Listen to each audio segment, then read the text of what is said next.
Good morning, 205. We are continuing with linear regression and data analysis.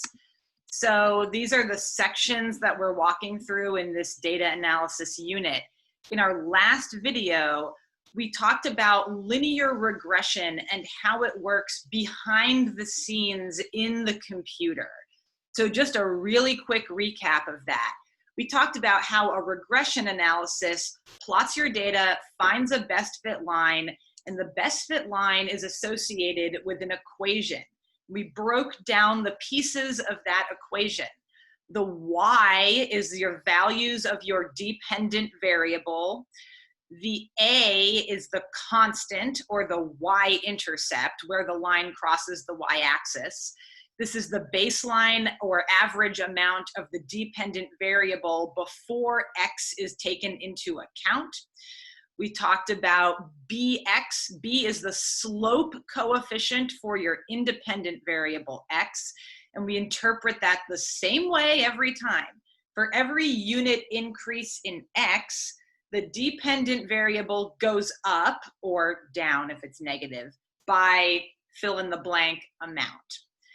To translate a finding like that into plain English, you need to know what an independent variable going up 1 unit actually means. We'll get to that in just a second, but that's crucial. And then E is the errors or the residuals. That's how much the data points deviate from the best fit line.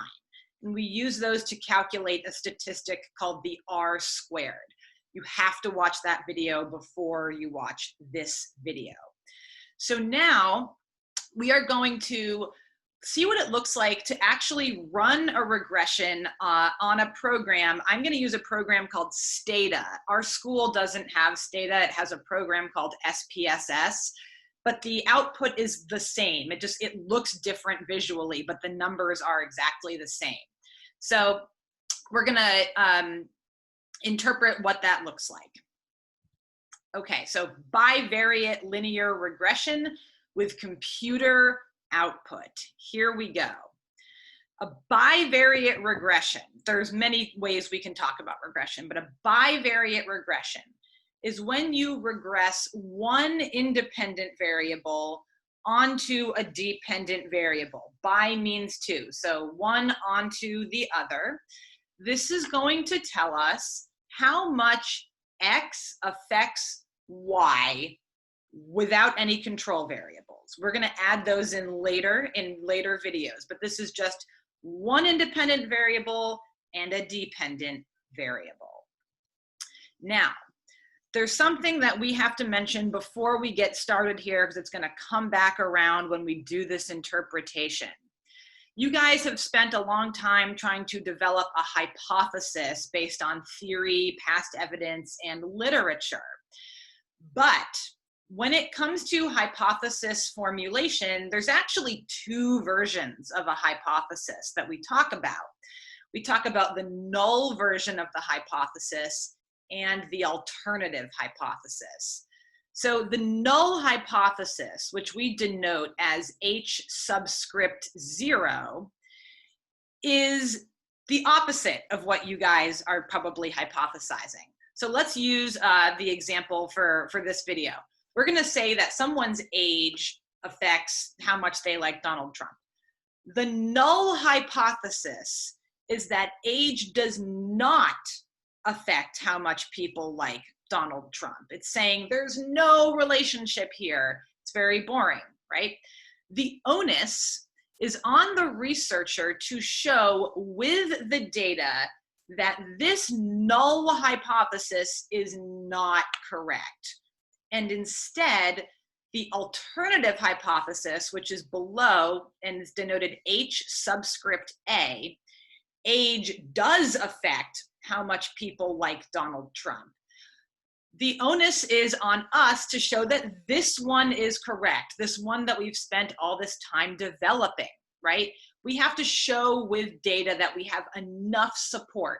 It's kind of like in a court of law, when you presume that someone is innocent, right? We're supposed to say, okay, this person's been charged with a crime. We presume that they're innocent, or in other words, This does not affect this. And the onus is on the lawyers and the court system to show that they are guilty. You can kind of think about it like an analogy that way. Okay, so we're about to look at this output of regressing someone's age onto how much they like Donald Trump. This is going to come from a data set called the American National Election Studies, which I've talked about before. It's real data from 2016. This will look a little intimidating at first, but it's not so bad. We're going to get through it. Okay, here we go. I've annotated this for you guys. Oh boy. Okay, so first of all, there's a lot of stuff on here that you can just completely ignore. Everything up in this top left-hand corner, just ignore it. And then ignore the standard errors, the t-values, the confidence intervals. Just concern yourself with the stuff that I've denoted in red writing. Well, there's one thing I wanted to point out that is not in red writing, but up here, number of observations, 3,537, that's your sample size, okay? So this is coming from 3,537 people across the United States, a random sample.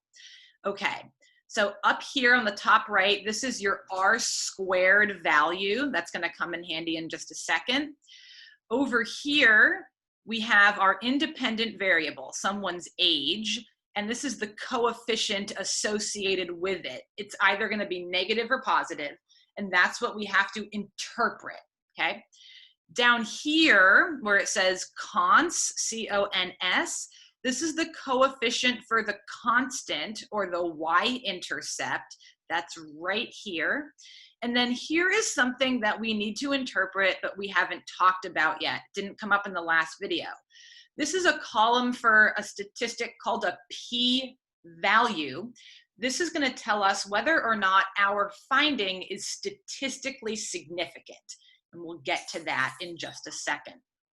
Okay, so we're going to go through each one of these and how to interpret it one at a time, so we'll do it very easy. We are going to start with interpreting the constant. This is the same numbers that you just saw on the last screen. The constant, or the y-intercept. Okay, so it's down here, 30.00. So we've mentioned that this is sometimes called a baseline amount. Okay, so this is the value of the dependent variable on average, so the Donald Trump feeling thermometer, which ranges from 0 to 100, 0 being a really negative feeling towards Donald Trump, and 100 being a really positive feeling towards Donald Trump. This is the average amount when the independent variable, someone's age, is not yet taken into account, which means it's set to 0, okay? So our translation of this in plain English would be before age is taken into account, so when age is set to 0, the average feeling thermometer score for Donald Trump is 30.004. That's where the line is crossing the y-axis, 30.004. When age is not taken into account, that's the average feeling thermometer for Donald Trump. That's all you have to do to interpret the y-intercept.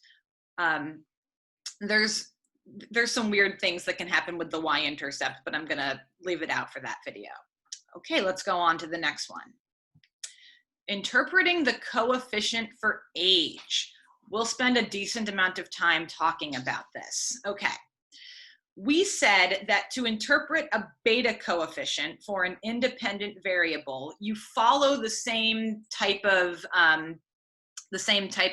pattern. You say, for every increase in X, or age in our case, Y goes up or down by blank units. Okay, let's talk that through.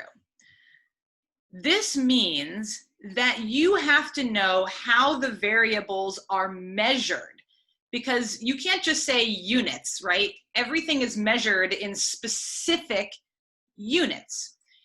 If you are using someone else's data, like the American National Election Studies, how do you know what each variable is measured as? If you run your own survey, you're doing the measurement. You know, oh, I measured this in dollars, or I measured this in inches, whatever it is. But if you're using someone else's data, which a lot of times we do, you have to know what a unit actually means. What does that translate into for a measurement? So you have to look at something called a code book. A code book is a big PDF document that tells you how every single question in the survey is asked, and it also tells you what all of the answer options that people are given are and how those answers are formulated. So normally we have to go into this big document. I'm not going to show you that over video. I'm just going to tell you. Up here in our little code book, which is very, very minimized, the Donald Trump feeling thermometer is 0 to 100 points, and it's measured in degrees. So people that choose a 0, they really, really hate him. They feel really negative towards him. People who choose a 100, they feel really, really positive and warmly towards him. A 50 is right in the middle. So there's lots of people choosing lots of numbers on that 100-point scale, and it's measured in degrees. And then age, our independent variable, I chose this because it's an easy one, is 18 to 110. Let's say the oldest person is 110. And that's measured in years. So those are what the units actually are. Now that we know the units, we can use them in our interpretation. So instead of just saying for every unit increase in X, Y goes up by blah, blah, blah, we say as age goes up by 1 year, people like Donald Trump 0.242 degrees, that's our unit, more on the feeling thermometer on average, okay? As age goes up by 1 year, people like Donald Trump 0.242 degrees more on the feeling thermometer. Our big takeaway here, and I'm going to ask you guys to do this in one of your homeworks, our big takeaway is just as people get older, they like Donald Trump more. That's the general finding here, okay? So that 0.242 number comes right from that coefficient, okay? I want you guys to think about what our independent variable age looks like. And I've made a fake little scale here, right? If we were to actually plot out everyone's age, here's an 18-year-old, here's a 19-year-old, here's a 20-year-old, all the way up to 110. When we say for every year people get older, they like Donald Trump 0.242 degrees more, 0.242 degrees more, that's a fraction of 1 unit. That's a fraction of a degree. That sounds very small, small number. Think about it this way. Someone going from 18 to 19, that adds 0.242 degrees more in terms of liking Donald Trump. Going from 19 to 20, another 0.242 degrees. Going from 20 to 21, another 0.242 degrees, all the way up until we get to the oldest person in the data set. And this is on average. That's what the regression is doing. So it's a small number, but eventually all of those 0.242 degrees are going to add up. It's going to add up to something like 20 full points on the feeling thermometer. So that's how you have to think of this. We don't stop by saying we go up 1 degree or we go up 1 year in age and it's just 0.242 degrees more. It's all the way across the entire length of the variable. And this variable is really big because it goes from 18 past 100. So that's how you should think about this visually if you wanted to write this out or something like that. And I'll keep doing that in the next videos. So that's how you interpret the beta coefficient. Okay, here's the one that we really need to talk about because we haven't talked about it yet. how do you interpret this thing called a p-value for our age variable? Every independent variable has a beta coefficient in this column, and it has something called a p-value in this column. So we're going to go through a series of steps for how to interpret this on the following slides. Okay, P means the probability that your result happened due to random chance. It's a probability. That's what the number indicates. A smaller p-value, means there's a smaller chance that this relationship, age affecting how much people like Donald Trump, happened due to random chance. We don't really want things happening due to random chance if that's what our hypothesis is, right? If we've spent all of this time hypothesizing that age affects how much people like Trump, we don't want to come away from this saying, well, that just happened due to random chance. There's really no relationship there. So we like it when our p-values are very, very small. Okay, smaller means smaller chance it happened randomly. But how small is small enough? Okay, this is where we have to compare the p-value to something called an alpha level. An alpha level, and this is the symbol that we use to denote it, is a threshold. Think about it as a threshold. And this is a threshold that tells us, yeah, if our p-value is lower than this threshold, we feel enough confidence that this effect did not happen due to random chance, okay? So what are these thresholds that we use that we compare the p-value to? Every discipline is a little bit different. In political science, these are the alpha levels that we use: 0.05, 0.01, and 0.001. So you are going to say, okay, my p-value is, 0.03. Is that number lower than 0.05? Yes, it is. Is it lower than 0.01? No, it's not. It's bigger. Is it lower than 0.001? No. It meets the 0.05 threshold. If the p-value is smaller than your alpha level, and you technically can choose which one you want to use, but most people just use 0.05 as the cutoff. So if the p-value is smaller than one of the alpha levels, we say that this relationship, in our example, age affects how much you like Trump. This relationship is statistically significant, and that means you can reject the null hypothesis that X does not affect Y. Remember, we said that there's a null hypothesis and there's an alternative hypothesis. We speak in this really roundabout language when we do this, and we say, okay, our p-value is smaller than the alpha level. That means this probably did not happen due to random chance. Therefore, I can reject the null hypothesis.